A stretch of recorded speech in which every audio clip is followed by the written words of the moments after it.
अथ षोडशोऽध्यायः। हयवंशी क्षत्रियों द्वारा भृगुवंशी ब्राह्मणों का संहार। जन्मेजय बोले, जिन हय क्षत्रियों ने ब्राह्मण हत्या की लेश मात्र भी चिंता न करके भृगुवंशी ब्राह्मणों का वध कर दिया, वे किसके कुल में उत्पन्न हुए थे? 1. हे पितामह, उनके वैर का क्या कारण था, आप मुझे बतलाइए। श्रेष्ठ जन किसी कारण विशेष के बिना क्रोध कैसे कर सकते हैं? 2. अपने ही पुरोहितों के साथ उनकी शत्रुता किस लिए हो गई थी? संभवतः उन क्षत्रियों की उस शत्रुता के पीछे कोई महान कारण रहा होगा, अन्यथा पाप से भयभीत रहने वाले वे पराक्रमी क्षत्रिय निर्पराध एवं पूजनीय ब्राह्मणों की हत्या क्यों करते? अल 3-4 हे मुनिश्रेष्ठ, ऐसा कौन श्रेष्ठ क्षत्रिय होगा जो अल्प अपराध के कारण ब्राह्मणों का वध करेगा? मुझे तो इस विषय में महान शंका हो रही है, इसका कारण बताने की कृपा करें। 5. सूची बोले, तब राजा जन्मेजय के इस प्रकार पूछने पर सत्यवती नंदन व्यास जी परम प्रसन्न हुए और मन में उस वृतांत का स्मरण करके कहने लगे। 6. व्यास जी बोले, ही जन्मेजय, मेरे द्वारा पूर्व काल में सम्यक प्रकार से ज्ञात क्षत्रियों से संबंध रखने वाली इस आश्चर्यजनक प्राचीन कथा को आप सुनिए। 7. कार्तवीर्य नामक एक हयवंशीय राजा हो चुके हैं। सदा धर्म में तत्पर रहने वाले उन बलवान राजा की 1000 भुजाएं थीं, वे सहस्रार्जुन भी कहे जाते थे।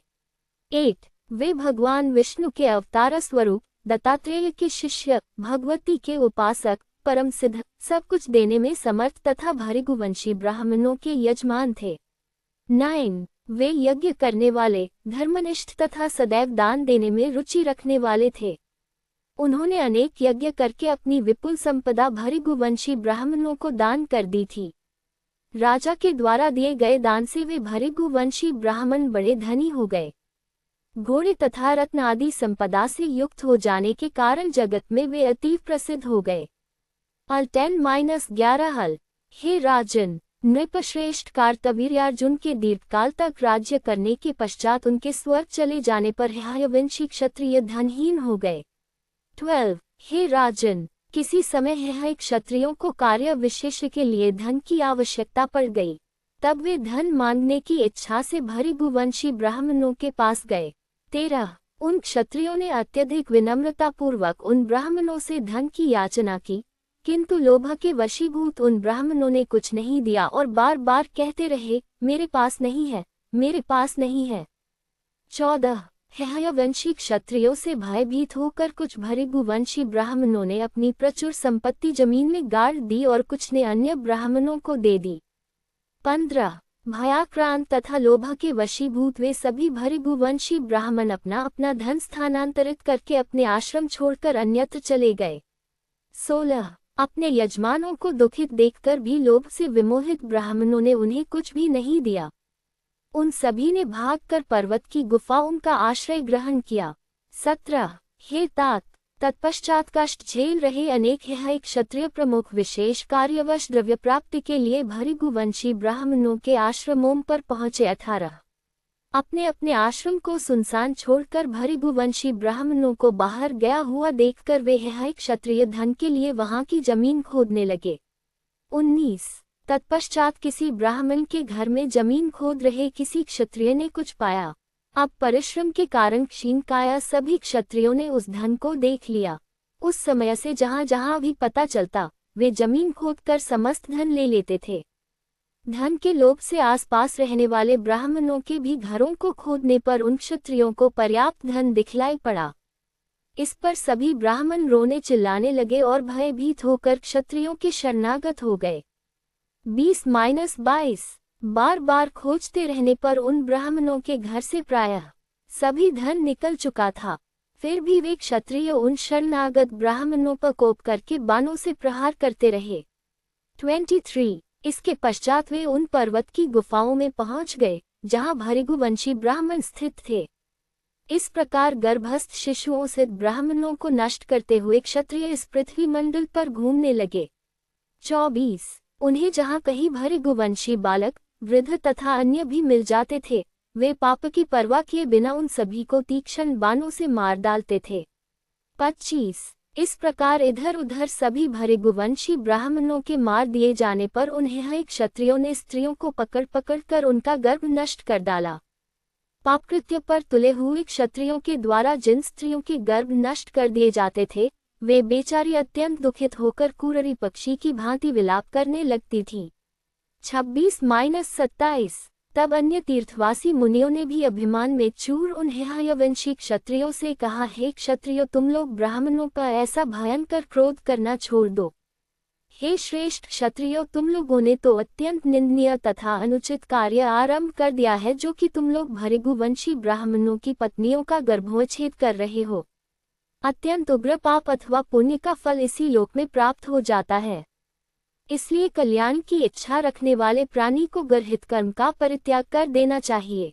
28-30 तत्पश्चात क्रोध में भरे हुए उन्हें क्षत्रियों ने उन परम दयालु मुनियों से कहा, आप सभी लोग साधु हैं, अतः पाप कर्मों का रहस्य नहीं जानते। 31 छल छद्म को जानने वाले इन ब्राह्मणों ने कपट करके हमारे महात्मा पूर्वजों का सारा धन उसी प्रकार छीन लिया था जैसे कोई लुटेरा किसी पथिक का धन छीन लेता है। 32 ये सभी ठग, दंभी तथा बकवृत्ति वाले पाखंडी हैं। आवश्यक कार्य पड़ने पर हमने विनम्रतापूर्वक इनसे धन की याचना की थी, किंतु इन्होंने नहीं दिया। यहाँ तक कि चतुर्थांश वृद्धि पर भी धन मांगने पर हम याचकों को अत्यंत दुखित देखकर इन निष्ठुर ब्राह्मणनी हमारे पास नहीं है, ऐसा कहा।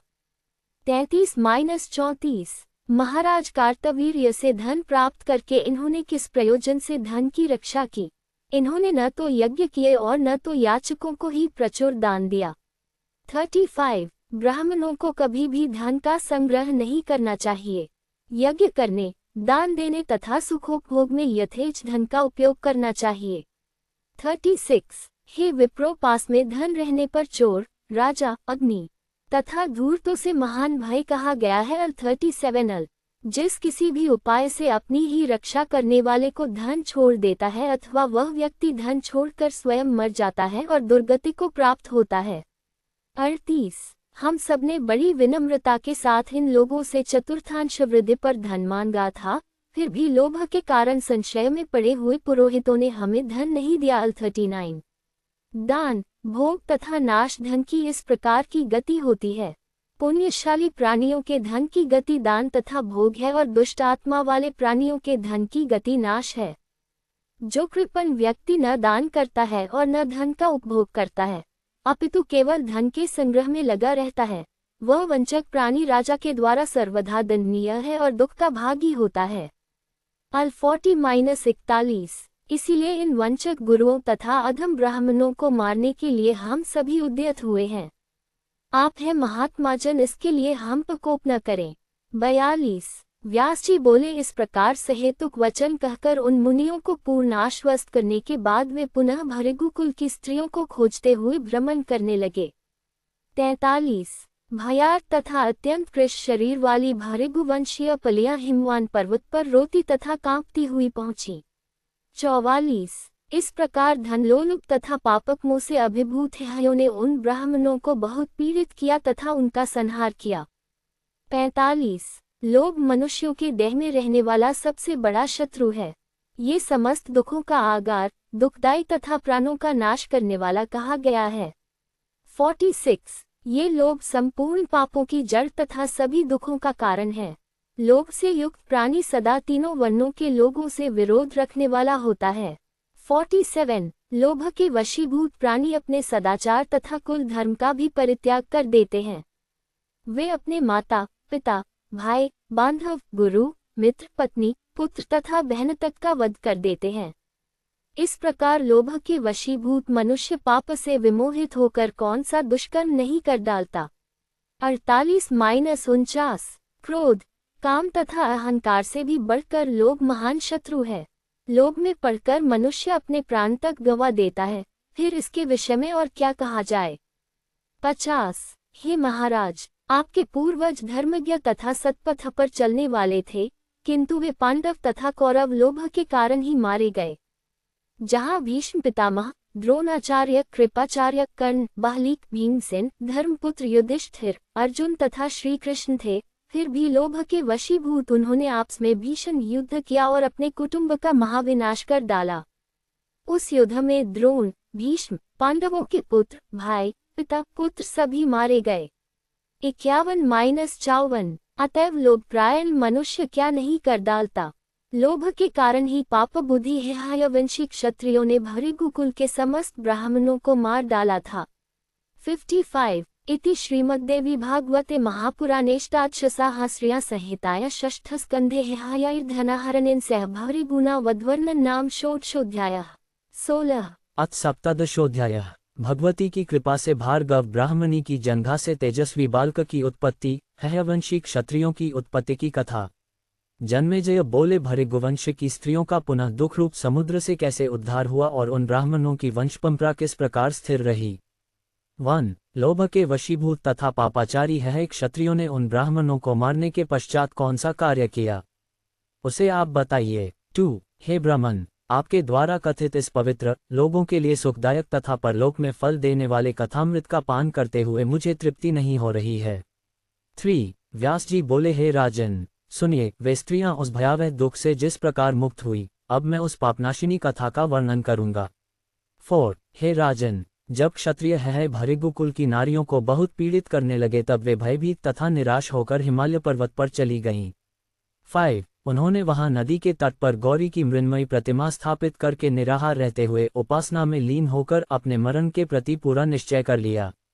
6 एक समय स्वप्न में भगवती जगदम्बा ने उन उत्तम स्त्रियों के पास पहुंचकर कहा, तुम लोगों में से किसी की जंघा से एक पुरुष उत्पन्न होगा। मेरा अंशभूत वही शक्तिमान पुरुष तुम लोगों का कार्य सिद्ध करेगा। ऐसा कहकर पराम्बा भगवती अंतर्धान हो गईं। 7-8 जागने पर वे सभी स्त्रियां बहुत प्रसन्न हुई। उनमें से किसी चतुर कामिनी स्त्री ने, जो भय से त्रस्त थी, वंशवृद्धि हेतु अपनी एक जंघा में गर्भ धारण किया। 9 जब उन हेहय क्षत्रियों ने व्याकुल तथा तेजयुक्त उस स्त्री को भागती हुई देखा तब वे उसके पीछे दौड़ पड़े। 10 ये गर्भ धारण करके वेगपूर्वक भागी जा रही है, इसे पकड़ लो और मार डालो। इस प्रकार कहते हुए हाथ में तलवार लेकर वे उस स्त्री के पास पहुंच गए। 11 भव से घबराई हुई वह स्त्री अपने समीप आए हुए उन क्षत्रियों को देखकर रोने लगी और पुनः गर्भरक्षा के लिए भय से विह्वल होकर जोर जोर से विलाप करने लगी। 12 तब दयनीय दशवाली प्राणहीन सी प्रतीत हो रही, आश्रयहीन, क्षत्रियों से पीड़ित होने के कारण क्रंदन करती हुई, सिंह के द्वारा पकड़ी गई गर्भवती हिरनी के समान प्रतीत होने वाली, आंसू भरने वाली तथा थरथर कांपती हुई माता का रुदन सुनकर वह सुंदर गर्भस्थ बालक कुपित होकर अपने तेज से क्षत्रियों की नेत्र ज्योति का हरण करता हुआ जंघा का भेदन करके दूसरे सूर्य की भांति शीघ्र ही बाहर निकल आया। 13-15 उस बालक की ओर देखते ही वे सभी दृष्टिहीन हो गए। तत्पश्चात वे क्षत्रिय जन्मांध की भांति पर्वत की गुफाओं में इधर उधर भटकने लगे। सभी क्षत्रिय मन में विचार करने लगे कि इस समय ये क्या हो गया है कि हम सभी लोग बालक को देखने मात्र से चक्षुहीन हो गए। ऐसा प्रतीत होता है कि इसी ब्राह्मणी का ये प्रभाव है, क्योंकि सतीव्रत एक महान बल है। अमोघ संकल्प वाली दुखित स्त्रियां क्षण भर में न जाने क्या कर डालेंगी। 16-18 ऐसा मन में सोचकर नेत्रहीन, निराश्रय तथा चेतना रहित हेहयवंशी क्षत्रिय उस ब्राह्मणी की शरण में गए और उन्होंने भय से त्रस्त उस स्त्री को दोनों हाथ जोड़कर प्रणाम किया। वे श्रेष्ठ क्षत्रिय अपनी नेत्र ज्योति के लिए इस भयाकुल ब्राह्मणी से कहने लगे। 19-20 हे सुभगे, हे माता, हम सब आपके सेवक हैं, अब आप हमारे ऊपर प्रसन्न हो जाइए। हे रंभोरु, पाप बुद्धि वाले हम क्षत्रियों ने अपराध किया है। हे तनवंगी, इसीलिए आपको देखते ही हम सब चक्षुविहीन हो गए। हे भामिनी, जन्म से अंधे व्यक्ति की भांति हम आपका मुख दर्शन कर पाने में समर्थ नहीं हैं। आपका तप तथा पराक्रम अद्भुत है, हम पापपरायण कर ही क्या सकते हैं। हे मानदे, हम आपकी शरण में हैं, हमें नेत्र दीजिए, क्योंकि नेत्र ज्योति से विहीन हो जाना मृत्यु से भी कष्टकारक होता है। आप हमारे ऊपर कृपा कीजिए, फिर से नेत्र ज्योति देकर इन समस्त क्षत्रियों को अपना सेवक बना लीजिए। इसके बाद पाप कर्म से रहित होकर हम लोग साथ साथ चले जाएंगे। अब हम लोग इस प्रकार का कर्म कभी नहीं करेंगे। अब हम सभी भार्गव ब्राह्मणों के सेवक हो गए। हम लोगों ने अज्ञानवश जो भी पाप किया है उसे आप क्षमा करें। हम है क्षत्रिय शपथपूर्वक कहते हैं कि आज से कभी भी भृगुवंशी ब्राह्मणों के साथ हमें वैरभाव नहीं रखना चाहिए और यथोचित व्यवहार करना चाहिए। हे सुश्रोणी, आप पुत्रवती होवें, हम आपकी शरण में हैं। हे कल्याणी, आप कृपा करें, हम लोग अब कभी भी द्वेष भाव नहीं रखेंगे। अल 21:28। व्यास जी बोले, हे राजन, उन क्षत्रियों की यह बात सुनकर ब्राह्मणी विस्मय में पड़ गई और उसने शरणागत तथा दुर्गति को प्राप्त उन नेत्रहीन क्षत्रियों को आश्वासन देकर कहा, हे क्षत्रियो, आप लोग निश्चित रूप से जान लें कि मैंने आप सब की दृष्टि का हरण नहीं किया है। 29-30। मैं आप लोगों पर कुपित नहीं हूँ। अब मैं वास्तविक कारण बता रही हूँ, आप लोग सुनिए। मेरी जंघा से उत्पन्न ये भृगुवंशी बालक आज आप लोगों पर कुपित है। क्षत्रियों के द्वारा अपने बांधवों और यहाँ तक कि गर्भस्थित बालकों का वध किए जाने की बात जानकर कोपाविष्ट इसी बालक ने आप लोगों के नेत्र स्तंभित कर दिए हैं। 31-32। हे वत्सगण, जब आप लोग निरपराध, धर्मनिष्ठ तथा तपस्वी भार्गव ब्राह्मणों और गर्भस्थ बालकों को भी धन लोलुपता में पड़कर मार रहे थे, तभी मैंने इसे अपनी जंघा में गर्भरूप से 100 वर्ष तक धारण किए रखा। भृगुवंश की वृद्धि के लिए इस गर्भस्थ बालक ने 6 अंगों सहित संपूर्ण वेदों का बड़े सहजभाव से अध्ययन कर लिया है और अब यह अपने पितृजनों के वध से अत्यंत कुपित होकर आप लोगों का संहार करना चाहता है। 33-35। मेरा ये पुत्र भगवती की कृपा से उत्पन्न हुआ है, जिसके अलौकिक तेज ने आप लोगों के नेत्र हर लिए हैं।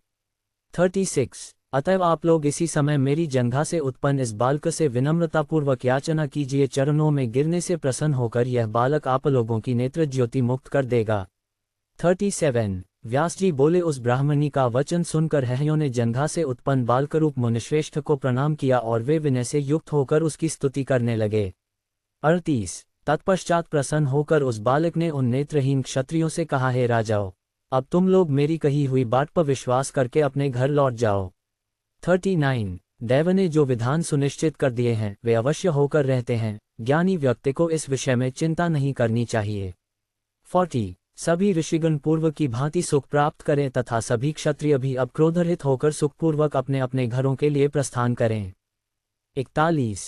इस प्रकार उसके कहने पर उन हयवंशी क्षत्रियों को दृष्टि प्राप्त हो गई और वे और उरु से उत्पन्न उस बालक से आज्ञा लेकर आनंदपूर्वक अपने अपने घर चले गए। 42। हे राजन, वह ब्राह्मणी भी उस तेजस्वी तथा अलौकिक बालक को लेकर अपने आश्रम चली गई और बड़ी सावधानीपूर्वक उसका पालन पोषण करने लगी। 43। हे राजन, इस प्रकार भृगुवंश के विनाश तथा लोभ के वशीभूत है क्षत्रियों ने जो पाप कर्म किया था उसके विषय में मैंने आपसे कहा। 44। जन्मेजय बोले, हे मुने, मैंने क्षत्रियों के अत्यंत दारुण कर्म के विषय में सुन लिया। इहलोक तथा परलोक में दुख देने वाला वह लोभ ही इसमें मूल कारण है। 45। हे सत्यवती नंदन, मैं संशयग्रस्त है इस विषय में आपसे कुछ पूछना चाहता हूँ, ये क्षत्रिय राजकुमार इस जगत में है नाम से क्यों प्रसिद्ध हुए?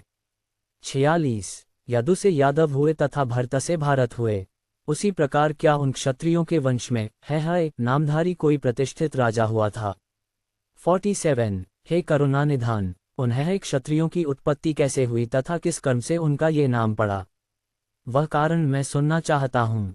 48 आल। व्यास जी बोले, हे राजन, अब मैं हयों की उत्पत्ति से संबंधित अति प्राचीन, पुण्यदायिनी तथा पापनाशिनी कथा का विस्तार पूर्वक वर्णन कर रहा हूँ, आप इसे सुनिए। 49। हे महाराज, किसी समय अत्यंत सुंदर, रूपवान तथा अपरिमित तेजवाले सूर्यपुत्र जो रेवंत नाम से विख्यात थे, अपने मनोहर अश्वरन उच्च श्रवा पर आरूढ़ होकर भगवान विष्णु के निवास स्थान वैकुंठलोक गए। 50-51। विष्णु के दर्शन के आकांक्षी वे भास्कर नंदन घोड़े पर सवार होकर जब वहां पहुंचे तब लक्ष्मी जी की दृष्टि अश्व पर विराजमान रेवंत पर पड़ गई। 52। समुद्र से प्रादुर्भूत अपने भाई अलौकिक उच्चैश्रवा घोड़े को देखकर वे महान विस्मय में पड़ गईं और उसके रूप को स्थिर नेत्रों से देखती रह गईं।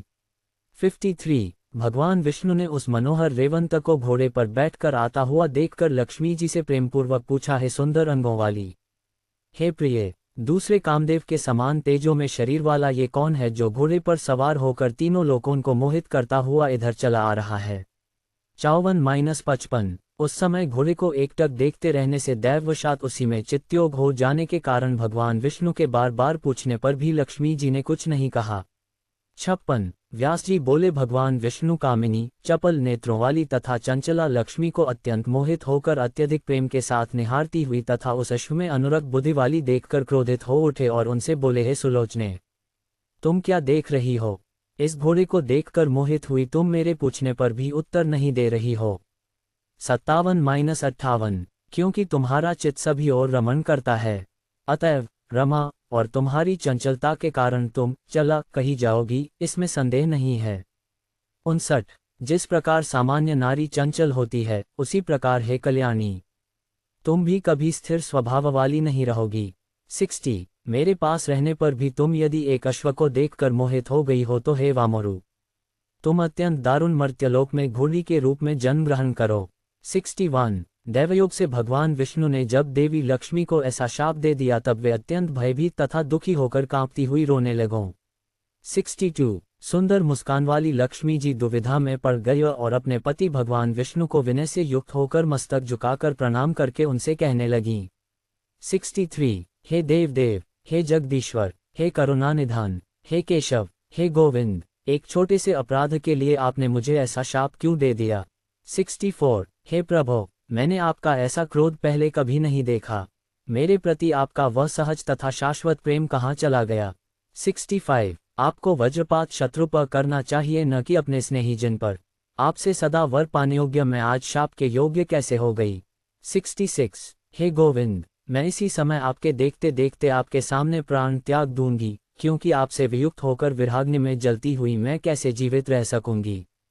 67। हे देवेश, मेरे ऊपर कृपा कीजिए, हे विभो, अब मैं इस दारुण शाप से मुक्त होकर आपका सुखदायी सान्निध्य का प्राप्त करूंगी। 68। हरि बोले, हे प्रिय, हे तन्वंगी, जब पृथ्वीलोक में तुम्हें मेरे समान एक पुत्र की प्राप्ति हो जाएगी तब पुनः मुझे प्राप्त करके तुम सुखी हो जाओगी। 69। इति श्रीमद्देवी भागवते महापुराणेष्टादशसहस्र्यां संहितायां षष्ठस्कन्धे हयानामुत्पत्ति प्रसंगे रमाविष्णु संवादवर्णन नाम सप्तदशोऽध्यायः। 17। अथ अष्टादशोऽध्यायः। भगवती लक्ष्मी द्वारा घोड़ी का रूप धारण कर तपस्या करना।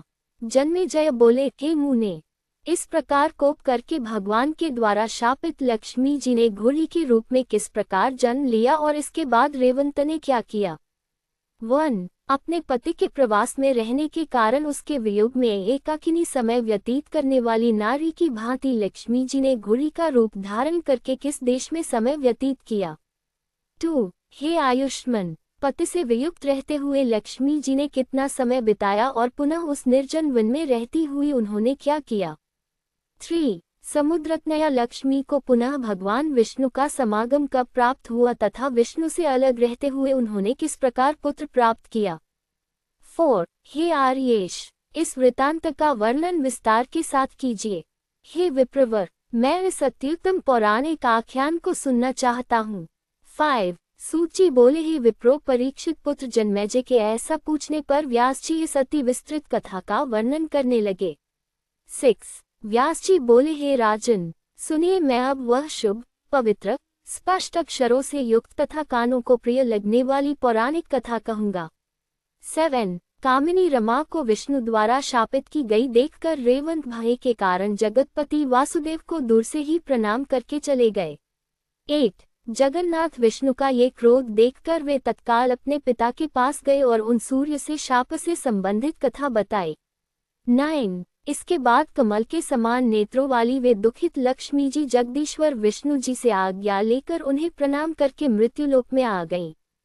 सूर्य की पत्नी ने पूर्व काल में सुपर्णाक्ष की उत्तर दिशा में यमुना तमसा नदी के संगम पर सभी मनोरथ पूर्ण करने वाले तथा सुंदर वनों से सुशोभित जिस स्थान पर कठोर तपस्या की थी, वही वध्वारूप धारिणी वे लक्ष्मी जी शीघ्र पहुंच गईं।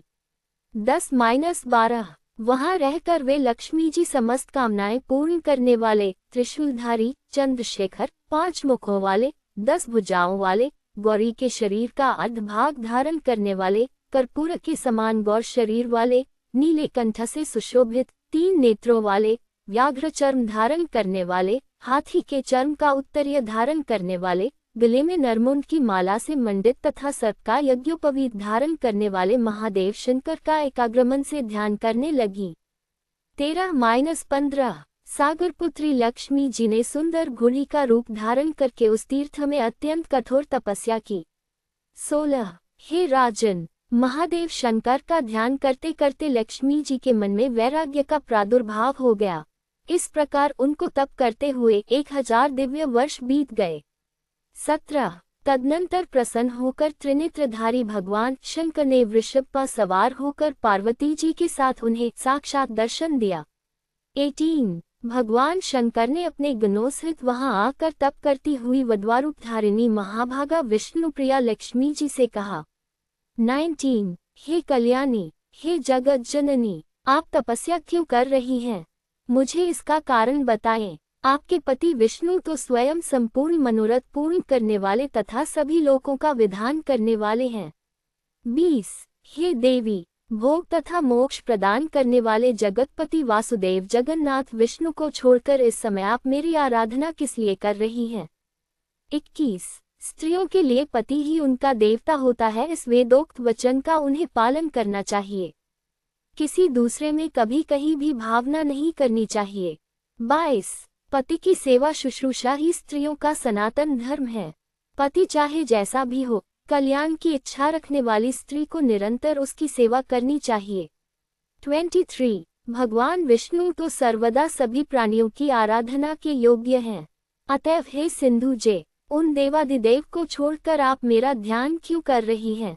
24 लक्ष्मी बोली, हे आशुतोष, हे महेशन, हे शिव, हे देवेश, हे दयानिधान, मेरे पति ने मुझे शाप दे दिया है, अतएव इस शाप से आप मेरा उद्धार कीजिए। 25 हे शंभो, उस समय मेरे बहुत पूछने पर दयालु भगवान विष्णु ने शाप से मुक्ति का यह उपाय भी बतला दिया था। हे कमलाले, जब तुम्हें एक पुत्र उत्पन्न हो जाएगा तब तुम शाप से मुक्त हो जाओगी और वैकुंठ धाम में पुनः तुम्हारा वास होगा। 26-27 हे देव, श्री विष्णु के इस प्रकार कहने पर मैं तपस्या करने के लिए इस तपोवन में आ गई और संपूर्ण कामनाओं की पूर्ति करने वाले आप परमेश्वर की आराधना करने लगी। 28 हे देव देव, मुझ निरपराध पत्नी को छोड़कर वे विष्णु तो वैकुंठ में विराजमान हैं, अतः पति के सानिध्य के बिना मैं पुत्र कैसे प्राप्त कर सकती हूँ। 29 हे देवेश, हे शंकर, यदि आप मुझ पर प्रसन्न हैं तो मुझे वर दीजिए। आप तथा श्रीहरि में निश्चित रूप से कोई भेद नहीं है। 30 हे गिरिजाकांत, हे हर, जब मैं पतिदेव के पास थी तभी से मुझे ये ज्ञात है कि जो आप हैं वही वे हैं तथा जो वे हैं वही आप हैं, इसमें संशय नहीं है। 31 आप तथा श्री विष्णु में एकत्व जानकर ही मैंने आपका स्मरण किया है, अन्यथा हे शिव, आपका आश्रय लेने से मुझे दोष ही लगता। 32 शिव बोले, हे देवी, हे सुंदरी, मेरे तथा उन विष्णु के एकत्व का ज्ञान तुम्हें किस प्रकार हुआ? हे सिंधु जे, मुझे सच सच बताओ। 33 देवता, मुनि, ज्ञानी तथा वेदों के तत्वदर्शी विद्वान भी तरह तरह के कुतर्कों से ग्रस्त पड़े रहने के कारण इस ऐक्य भाव को नहीं जानते। 34 मेरे बहुत से भक्त वासुदेव श्री विष्णु के निंदक हैं तथा श्री विष्णु के बहुत से भक्त मेरी निंदा में लगे रहते हैं। हे देवी, कालभेद के कारण कलयुग में ऐसे लोग विशेष रूप से होंगे। हे भद्रे, दूषित आत्मा वाले लोगों द्वारा दुर्ज्ञेय इस एकत्व को आप कैसे जान गईं? मेरे तथा श्री विष्णु का ऐक्य भाव जान पाना सर्वथा दुर्लभ है। 35-363 व्यास जी बोले, प्रसन्न हुए भगवान शंकर के इस प्रकार पूछने पर अत्यंत प्रसन्नमुख वाली हरिप्रिया लक्ष्मी जी ने उस एकत्व से संबंधित ज्ञात प्रसंग को शिव जी से कहना प्रारंभ किया। 37-38 लक्ष्मी जी बोली, हे देवदेवेश, एक बार भगवान विष्णु को एकांत में पद्मासन लगाकर ध्यानस्थ हो तपस्या करते हुए जब मैंने देखा तब मुझे महान विस्मय हुआ और पुनः समाधि से जगने पर उन्हें अति प्रसन्न जानकर मैंने पतिदेव से विनयपूर्वक पूछा। 39-40 हे देव देव, हे जगन्नाथ, हे प्रभो, जिस समय ब्रह्मा आदि सभी देवताओं तथा दैत्यों के द्वारा मधे जा रहे समुद्र से मैं निकली, उस समय पति की इच्छा से मैंने सभी की ओर देखा। सभी देवताओं की अपेक्षा आप ही श्रेष्ठ हैं, ऐसा निश्चय करके मैंने आपका ही वरण किया था। अतः हे सर्वेश, आप किसका ध्यान कर रहे हैं? मुझे यह महान संदेह है। हे कैटभारे, आप मेरे प्रिय हैं, अतः अपने मन की बात मुझे बताएं। 41-43 विष्णु बोले, हे प्रिय, मैं जिन सुरश्रेष्ठ आशुतोष, महेश्वर तथा पार्वतीपति शंकर का ध्यान अपने हृदय में कर रहा हूँ, उनके विषय में बताऊंगा, सुनो। 44 असीम पराक्रम संपन्न देवाधिदेव भगवान शंकर कभी मेरा ध्यान करते हैं और कभी मैं त्रिपुरासुर के संहारक देवेश शंकर का ध्यान करने लगता हूँ। 45 शिव का प्रिय प्राण मैं हूँ तथा मेरे प्रिय प्राण वे हैं। इस प्रकार परस्पर अनुरक्त चित्त वाले हम दोनों में कोई अंतर नहीं है। 46 हे विशाल नयने, मेरे जो भक्त भगवान शंकर से द्वेष करते हैं वे निश्चित रूप से नरक में पड़ते हैं, मैं ये सत्य कह रहा हूँ। 47 हे गिरिजावल्लभ, एकांत में मेरे पूछने पर सर्वसमर्थ देव भगवान विष्णु ने ऐसा बताया था, अतएव आपको विष्णु का परम प्रिय जानकर मैंने आपका ध्यान किया। हे महेशान, आप जैसे मुझे पति सान्निध्य प्राप्त हो जाए वैसा आप कीजिए। 48-49 व्यास जी बोले, लक्ष्मी जी का यह वचन सुनकर वाणी विशारद भगवान शंकर ने मधुर वचनों से उन्हें आश्वासन देकर कहा, हे पृथुश्रुणी, धैर्य रखो, मैं तुम्हारी तपस्या से प्रसन्न हूँ। पति से तुम्हारा मिलन अवश्य होगा, इसमें संदेह नहीं है। 50-51 वे भगवान जगदीश्वर मुझसे प्रेरित होकर तुम्हारी कामना पूर्ण करने के लिए अश्व का रूप धारण करके यहीं पर आएंगे। 52 मैं मधुसूदन को इस प्रकार प्रेरित करूंगा जिससे वे मदातुर होकर अश्वरूप में तुम्हारे पास आएंगे। 53 हे सुब्रू, उन्हीं नारायण के समान तुम्हें पुत्र उत्पन्न होगा। वह पृथ्वी पर राजा के रूप में प्रतिष्ठित तथा सभी लोगों से नमस्कृत होगा। 54 हे महाभागे, इस प्रकार पुत्र प्राप्त करके तुम उन्हीं के साथ वैकुंठलोक चली जाओगी और हे देवी, वहां उनकी प्रिया हो जाओगी। 55 आपका वह पुत्र एकवीर इस नाम से लोक में ख्याति प्राप्त करेगा, उसी से पृथ्वी पर हेहायवंश विस्तार को प्राप्त होगा। 56 किंतु मदान्ध एवं मज्जित होकर तुमने हृदय में सदा विराजमान रहने वाली परमेश्वरी जगदम्बा का विस्मरण कर दिया है, उसी से तुम्हें ऐसा फल मिला है। अतः हे सिंधु पुत्री, उस दोष के शमन के लिए तुम हृदय में विराजमान रहने वाली परम देवी की शरण में सर्वात्म भाव से जाओ। यदि तुम्हारा मन भगवती में लगा होता तो उत्तम घोड़े पर क्यों जाता। 57-583 व्यास जी बोले, इस प्रकार देवी लक्ष्मी को वरदान देकर गिरिजापति भगवान शंकर पार्वती सहित अंतर्धान हो गए। 593 सुंदर अंगों वाली वे लक्ष्मी जी वहीं स्थित रहकर भगवती जगदम्बा के देवासुरों के शिरोरल मुकुट से घर्षित नखमंडल वाले परम सुंदर चरण कमल का ध्यान करने लगी और अपने पति श्रीहरि के अश्वरूप धारण करके आने की प्रतीक्षा करती हुई प्रेमयुक्त गदगद वाणी से बार बार उनकी स्तुति करती रहीं। 60-62 इति श्रीमद्देवी भागवते अष्टादशोऽध्यायः 18